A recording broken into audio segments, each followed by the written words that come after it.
کیونکہ یہاں آپشن میں رہتے ہوئے ہمارے پاس کوئی اسلامک اسکول بھی نہیں ہے جہاں پہ بچوں کے پاس.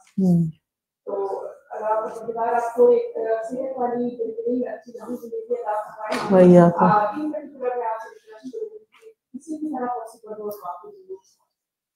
اچھا دعا کریں اللہ تعالیٰ کے خزانوں میں کمی نہیں. ایسے افراد چاہیے کہ جو اس طرح کے کام آگے لے کے بڑھ سکیں اور ساری کمیونٹی کے لیے فائدہ مند ہو. تو اللہ سبحانہ وتعالیٰ آسانی کرے اور بہترین مواقع آپ کو عطا کرے اور آپ کی یہ تمنا پوری فرمائے. جی فرمائیں. السلام علیکم و رحمۃ اللہ وبرکاتہ. وعلیکم السلام. میں نسیم بھائی سے ہوں جی اور الحمدللہ اللہ کا شکر ہے کہ آپ نے کہا کہ آپ سوچیں کہ جو بھی کام کریں اس سے آپ کو کچھ فائدہ ہوا ہے جیسا کہ آپ آئے نظر میں اس سے ہمیں بہت فائدہ ہوا. اچھا جی الحمدللہ اتنا فائدہ ہوا ہے کہ ایسے لگتا ہے کہ جیسے ہمارے دلوں کی جو میل تھی نا وہ اتر گئی ہے. ہر روز ایک روشن دن ہوتا ہے جب بھی آپ سے ملاقات ہوتی ہے آپ کا لیکچر سنتے ہیں وہی باتیں جا کے دہراتے ہیں. حالانکہ ہماری پاکستان سے ان کے ساتھ ہم کرتے ہیں کلاس کرتے ہیں یا ان کا پڑھایا ہوا ہم دوبارہ ریپیٹ کر کے پڑھتے ہیں. لیکن جو آپ کے سامنے بیٹھ کے فیس ٹو فیس آپ کی باتیں ہم سنتے ہیں ان باتوں کو ایسی جیسے ہم اپنے دل میں جذب کر کے راتوں دن ان کو ہی دہراتے رہتے ہیں. اتنا مزہ آتا ہے اتنی روشنی ہوتی ہے. آپ کے لیے دعا ہے کہ اللہ تعالیٰ آپ کو لمبی زندگی وإياكم. عطا کرے اور روز قیامت اللہ تعالیٰ اپنا دیدار دے. آمین. ہم سب کو جمیعاً انشاءاللہ. یہ کچھ آج بک سٹال بھی ہمارے ساتھ ہے. کچھ بکس کا میں آپ کو تعارف کرا دیتی ہوں تاکہ آپ اگر لینا چاہیں تو. ایک چھوٹی سی بکلیٹ ہے حفاظت کی دعائیں. سب لوگ کسی نہ کسی طرح خوف کا شکار رہتے ہیں اور مختلف لوگوں کو مختلف فوبیاز ہوتے ہیں, مختلف پریشانیاں ہوتی ہیں. تو یہ مسنون دعائیں ہیں اولاد کی حفاظت اور اسی طرح بری بیماریوں سے حفاظت یا اپنے اعمال کے شر سے حفاظت اور نیند میں گھبراہٹ سے حفاظت اور اسی طرح شیاطین کی شر سے حفاظت. تو یہ مختلف مسنون دعاؤں کی کتاب ہے, آپ کے پاس ہو اور آپ روزانہ اگر ایک دعا بھی پڑھ لیں تو انشاءاللہ فائدہ ہوگا. اسی طرح اخلاص نیت کی دعا ہے, یہ بھی آپ کے پاس ہونی چاہیے تاکہ ہم بار بار اللہ سے یہ مانگیں کہ اللہ تعالیٰ ہمارے ہر کام کو صرف اپنے لیے خالص کر لے. اسی طرح ایمان کو زیادہ کرنے کی, ایمان بڑھانے کی, ایمان کو پختہ کرنے کی دعائیں ہیں. اصول ایمان کی اس میں اردو اور انگلش دونوں ٹرانسلیشنز ہیں. پھر یہ کہ جو لوگ قرآن پڑھا رہے ہیں ان کے اخلاق کیسے ہونے چاہیے. یہ کتاب بہت زبردست ہے. اس کو کتاب عربی میں ہے لیکن اس کا ساتھ اردو ترجمہ ہم نے کر کے اس کو چھاپا ہے اور اس پر میرے آدھے گھنٹے کے لیکچرز موجود ہیں. میں ریکمینڈ کروں گی, ہائیلی ریکمینڈ کروں گی کہ جو بھی قرآن کے اسٹوڈنٹس یا پڑھانے والے معلم یا متعلم ہیں وہ اس کتاب کا مطالعہ ضرور کریں تاکہ ان کے اندر وہ اخلاق بھی آئے جو قرآن پڑھ کر آنا چاہیے. اسی السلام علیکم. میرا نام جمیلہ آزاد ہے. جی اور میں آکسفورڈ یونیورسٹی ہوں لاسٹ 5 ایئر سے. جی تو ہمارا یہ آپ کو ویلکم کرتے ہیں. اتنی اچھی محفل لگتی ہے, اتنی عورتیں آئی ہیں آپ کو سننے کے لیے اور آپ نے بڑی اچھی باتیں بتائی ہیں. اور کنگریچولیشن جنہوں نے یہ انتظام کیا ہے, بہت اچھا کیا ہے, بہت اچھی باتیں کی ہیں آپ نے. میں کونسلر بھی رہی ہوں لیکن میرا ایک مقصد ہے کہنے کا کہ ہم لوگ چاہتے ہیں کہ ہمارے بچے تعلیم حاصل کریں, ڈگریز لیں, آگے بڑھیں, اور وہ جب جابس ان کو ملتی ہیں تو اپنا معاشرہ, اپنا کلچر رکھنا بہت مشکل ہوتا ہے. تو آپ کیا ہمیں مشورہ دیں گی کہ اس ملک میں رہتے ہوئے ہم اپنا اسلام کیسے یعنی اپنے ایمان کی حفاظت. اس کے لیے تو جو میرا سارا لیکچر ہی اسی ٹاپک پر تھا دراصل کہ 2 چیزیں آپ کے اندر اور آپ کے بچوں کے اندر مضبوطی سے راسخ ہونی چاہیے. ایک اللہ کا تعارف اور دوسرے اس کی کتاب کا تعارف, اس کی کتاب کے ساتھ مضبوط تعلق. نبی صلی اللہ علیہ وسلم نے فرمایا تھا میں تم میں 2 چیزیں چھوڑ کے جا رہا ہوں, اگر تم انہیں مضبوطی سے تھامے رکھو گے تو کبھی بھی نہیں بھٹکو گے, کبھی گمراہ نہیں ہوگے, اور وہ ہے اللہ کی کتاب اور اس کے رسول کی سنت. تو یہ 2 چیزیں اگر ہماری زندگی میں ان سے مضبوط تعلق رہے تو ایک کانفیڈنس کا لیول رہتا ہے اور ایمان مضبوط رہتا ہے, جس کی وجہ سے آپ پھر کہیں پر بھی ہوں دیکھیں میں نے خود یہاں یونیورسٹی آف گلاسگو سے پی ایچ ڈی کی تھی، اور میں نے پورے اسی طرح حجاب میں نقاب میں نے اپنا، میں 4 سال یہاں رہی، اور 4 سال میں الحمدللہ چونکہ قرآن سے ایک تعلق رہا تو اپنے دین ایمان ہر چیز کی حفاظت کی. یہ نہیں کہ 4 سال کے بعد میں کچھ اور بن گئی تھی یہاں آ کر. تو اسی طرح یہ ہے کہ ہمارے بچے اگر ان کے اندر ایمان مضبوط ہے نا، آپ نے ان کو قرآن کو سمجھا دیا ہے، اللہ تعالیٰ کے ساتھ تعلق مضبوط کر دیا ہے، تو انشاءاللہ وہ کہیں بھی جاب کریں، کچھ بھی کریں. کیونکہ آپ سب مجھ سے زیادہ بہتر جانتے ہیں کہ جاب ورک پلیس پر لوگوں کو آپ کے کام کی کوالٹی چاہیے ہوتی ہے. انہیں اس سے کوئی غرض نہیں کہ آپ کس دین مذہب سے تعلق رکھتے ہیں، آپ کا اللہ کے ساتھ تعلق ہے یا نہیں. یہ بڑی گھٹیا حرکتیں ہوتی ہیں کہ انسان اپنے دین کو بیچے یا اپنے اخلاق اور اپنے کردار کو، اور اس کو بیچ کے کوئی بینیفٹ حاصل کرے. یہ نہیں ہونا چاہیے. اچھا، یہ کتاب ہے کبیرہ اور صغیرہ گناہوں کے بارے میں. اس کو بھی آپ دیکھیے ضرور، تاکہ ہمیں پتہ چلے کہ کون سے کام جو ہیں وہ ہمارے خلاف جاتے ہیں. یہ بچوں کے لیے دعا بک ہے، اس کے ساتھ چھوٹے چھوٹے پکچرز کے ساتھ دن بھر میں پڑھی جانے والی دعائیں جو ہیں وہ آپ ان کو سکھا سکتے ہیں. ایک اور چیز جن بچیوں نے ہو سکتا ہے چند ایک نے قرآن اور حدیث دونوں پڑھ لی ہو، تو یہ ایک عربی کی کتاب ہے فقہ القلوب. اس کو میں ہفتے میں ایک لیکچر اس کا دیتی ہوں، اور اس سے عربی زبان بھی آتی ہے، اور اس کے ساتھ ساتھ یعنی قرآن کی مزید سمجھ آتی ہے، یعنی ان ڈیپتھ اسٹڈی آپ سمجھ لیں قرآن کی، دین کی. تو اس کے پورے لیکچرز جو ہیں وہ ویب سائٹ پہ بھی موجود ہیں، ایپس میں بھی موجود ہیں. لہٰذا آپ اس کو اگر لیں اور پڑھنا شروع کریں تو یقیناً انشاءاللہ ایمان میں اضافہ ہوگا. کیونکہ اس کتاب کے پڑھنے اور پڑھانے سے میرے اپنے ایمان میں بہت اضافہ ہوا، بہت سی چیزوں کے بارے میں کلیئرٹی ملی ہے. بارک اللہ فیکم. ابھی ہے کوئی؟ جی فرمائیے. جی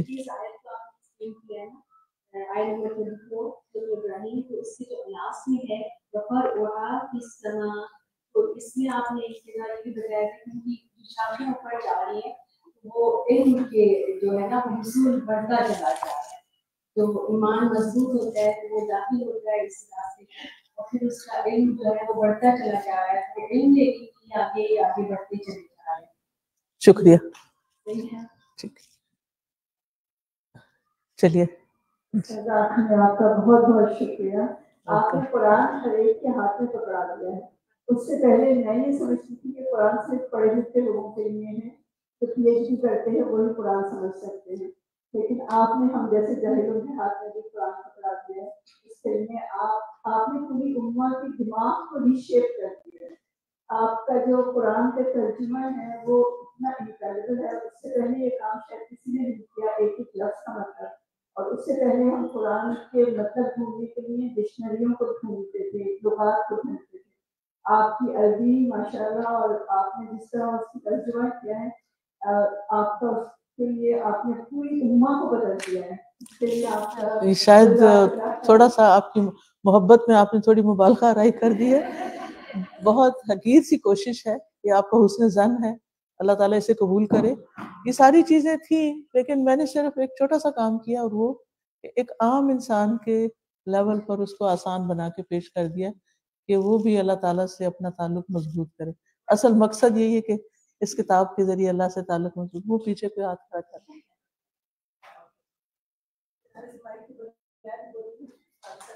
ٹھیک ہے جی جی. السلام علیکم جی، میرا نام نازنین ہے اور میں PG5 کی اسٹوڈنٹ ہوں. انشاءاللہ میں جہاں تک آپ جا رہی ہیں میں پیچھے بڑی کوشش کی کہ آگے آپ ذرا آپ سے اپنا تھوڑا سا تعارف بتاؤں کہ میں آپ کو مدینہ میں ضرور انشاءاللہ گریجویشن ہوگی انشاءاللہ. لیکن مجھے وہاں تک کوئی نہیں آنے دیتا. میں پہلی ملاقات انشاءاللہ مجھے کہنا یہ تھا کہ میں بڑی مرتبہ لوگوں سے بات کرنا چاہ رہی تھی کہ لوگ سمجھتے ہیں کہ ہم بڈھے ہو گئے. میں نے تعلیم القرآن کا کورس 72 سال کی عمر میں کیا. ماشاءاللہ. میں آپ کو سب کو یہ کہہ رہی ہوں کہ جو اپنی زندگی کو بدلنا چاہتا ہے نا، وہ قرآن کے مطابق اللہ کی رضا کے مطابق زندگی گزارنا چاہتا ہے، اس کو تعلیم القرآن کی کورس کرے. اور آپ کے قریب ضرور کوئی نہ کوئی الغذا کی جماعت ہے، وہ بھی یہاں سے آپ یہ قرآن کا کورس ہے اس کو جوائن کرنے کے لیے آپ وہاں سے جائیں اور ضرور کریں کیونکہ جس سے زندگی بھرنی ہے وہ مطالعے کا کام ہے. جزاک اللہ خیر. مجھے تو بدل دیا. الحمدللہ اللہ کی کتاب میں ہے, اللہ کی کتاب. یہ کہاں اسٹینڈیز ہے؟ اچھا ابھی انہوں نے کہا نا کہ آپ کورسز کر سکتے ہیں. کورسز کی اگر ڈیٹیل آپ کو لینی ہو تو باہر اسٹینڈیز پر انفارمیشن ہوگی, کیو کوڈس ہوں گے.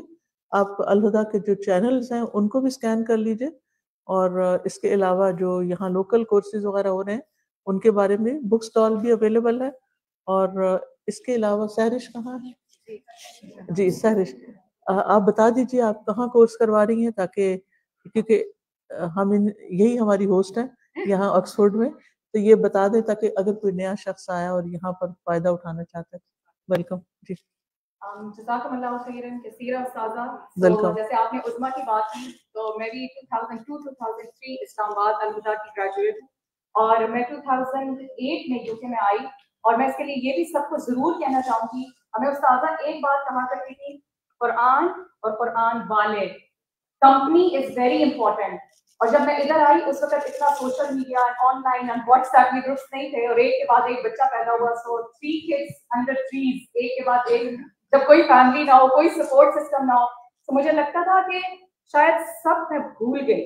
اندر ایک چیز مجھے پیش کرتی تھی, لیکن اللہ کا کرم, جب ایک دفعہ قرآن کا بیج دل میں اتر آتا ہے نا, تو پھر اللہ کی توفیق کے ساتھ آپ بہت دور نہیں جا سکتے, لیکن آپ اکیلے بہت آگے تک چل نہیں سکتے. So you need that support system. اور مجھے یاد ہے کہ اس موقع پر 2 لوگ تھے استاذہ. ایک میری الہدا کی فرینڈ, پتہ نہیں اس کو مجھے کہاں سے میرا نمبر ملا, شی کالڈ می, اور فرسٹ ٹائم میں اس کے سامنے اوپن ہوئی, I am not that Sehrish any more, جو تم جانتی تھی. اور اس کا ایک جملہ تھا, سہرش جدھر سے ہو ادھر سے ہی واپس مڑ جاؤ, اللہ تمہیں ویسے ہی سنبھال لے گا. اور آپ یقین کریں ایسا ہی ہوا.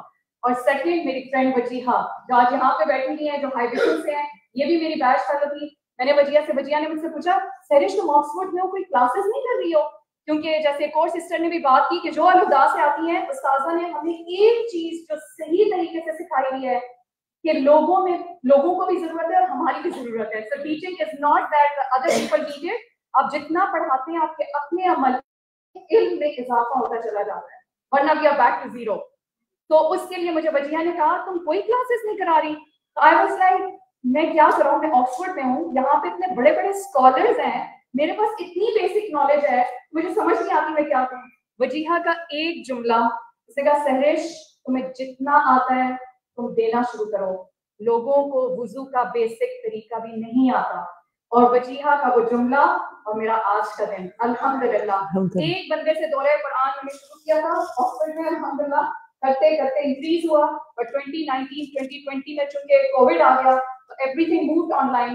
تو الحمدللہ اب آن لائن ہمارا صوت القرآن بیچ 32, صوت القرآن بیچ 49, جن کو پہلے دورہ قرآن سے سٹارٹ کرایا اور پھر فہم القرآن کرایا, الحمدللہ صوت القرآن. So 32 batch 32 is on para 19. اگر ریسنٹلی انہوں نے پیپر دیا ہے الحمدللہ. اور جو SQ49 ہے so they are on para number 8 الحمدللہ. اور اس کے لیے بھی میں آپ کو یہی کہوں گی کہ جب ایک جماعت بنتی ہے, even if we are online or we are all together, آپ یقین کریں لڑکیوں کی ڈلیوری ہوتی ہے اور وہ ہاسپٹل کلاس سے پہلے جاتی ہیں اور واپس آ کے ڈلیوری کے ساتھ they are in the back in the class. تو یہ اسی طرح ایک اور ہماری اسٹوڈنٹ کے بیٹے کا ولیمہ تھا, and she didn't miss a single class even on the walima function day. So for that we need that strong support. So alhamdulillah جتنے لوگوں کو آئیڈیا ہے جو ہمارے پلیٹ فارم سے آئے ہیں ان کو تو پتہ ہی ہوگا, لیکن جن لوگوں کو نہیں پتا انشاءاللہ تعالیٰ آپ کو ہم نمبر دے دیں گے. ہمارا جو واٹس ایپ گروپ ہے دورہ قرآن کا, سب انہیں پہ ساری انفارمیشن ہے. اور ایک اور سجیشن آئی ہے بہت خوبصورت, انشاءاللہ اللہ تعالیٰ اس کو بہت مبارک کرے. استاذ آپ دعا کریں کہ مجھ سے یہ کہا گیا کہ میں آکسفورڈ میں بھی ایک فزیکل کلاس اسٹارٹ کراؤں. تو انشاءاللہ from September I am thinking کہ ابھی ریکویسٹ آئی اور ابھی پلان بنا, ابھی دعا کی اور ابھی بسم اللہ کر کے اناؤنس کر دیا without thinking anything. So inshallah I can start the physical classes from the basic as well, but we really need to get ourselves in touch with the Quran and with the people of the Quran. اسی سے غم دور ہوتے ہیں, جیسے استاذہ نے ابھی دعا سکھائی اتنی ریلیونٹ ہے کہ قرآن کے ذریعے سے غم دور ہوتے ہیں. اور میرے ذہن میں آخرت کا بڑا غم آ رہا تھا, تو چاہے دنیا کے غم ہو چاہے آخرت کا غم ہو, ان سے نجات کا ایک ہی راستہ ہے, دنیا نہیں بدلتی، دل ہی بدل جاتا ہے، پھر وہ غم نہیں لگتا ہے. تو جزاکم اللہ خیرا کثیرا. جزاک اللہ خیر. آپ سب کو بھی جزاکم اللہ خیرا کثیرا. تو استاذہ جب یہاں سے نکلیں گی تو آپ خاموشی سے بیٹھے رہیں گے جب تک انشاءاللہ لیو نہیں کر لیتے.